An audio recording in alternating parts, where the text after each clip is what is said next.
आप सभी को प्रेज द लॉर्ड, जय मसीह की।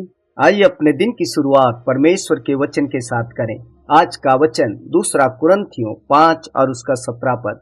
इसमें लिखा है, यदि कोई मसीह में है तो वह नई सृष्टि है, पुरानी बातें बीत गई हैं, देखो सब बातें नई हो गई है। प्रियो, नई सृष्टि का क्या अर्थ है? नई सृष्टि का अर्थ है नई रचना, नया मनुष्यत्व। और जो कोई भी प्रभु यीशु पर विश्वास करता है वह नई सृष्टि बन जाता है, क्योंकि अब वह संसार का नहीं प्रभु यीशु का बन जाता है। प्रिय, संसार में लोग आपस में एक दूसरे को उनके रंग, भाषा, कुल और देश के नाम से जानते और पहचानते हैं, परंतु हम सभी जो प्रभु यीशु में नई सृष्टि हैं, हम में ऐसा कोई भेदभाव नहीं, क्योंकि अब हम सब मसीह में एक हैं और हम सब की एक ही पहचान है और वह है हमारा प्रभु यीशु मसीह। प्रियो, हमें इस बाहरी मनुष्यत्व में नए बनने के साथ साथ भीतरी मनुष्यत्व में भी नए बनने की आवश्यकता है।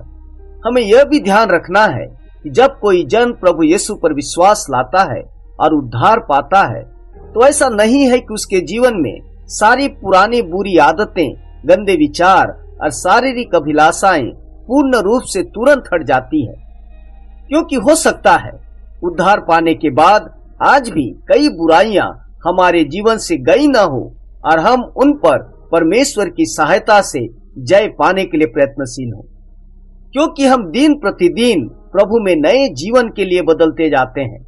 इसलिए हमारे लिए आवश्यक है कि हम पुराने जीवन की बातों को छोड़कर प्रभु यीशु में नए जीवन को जीने का प्रयत्न करें।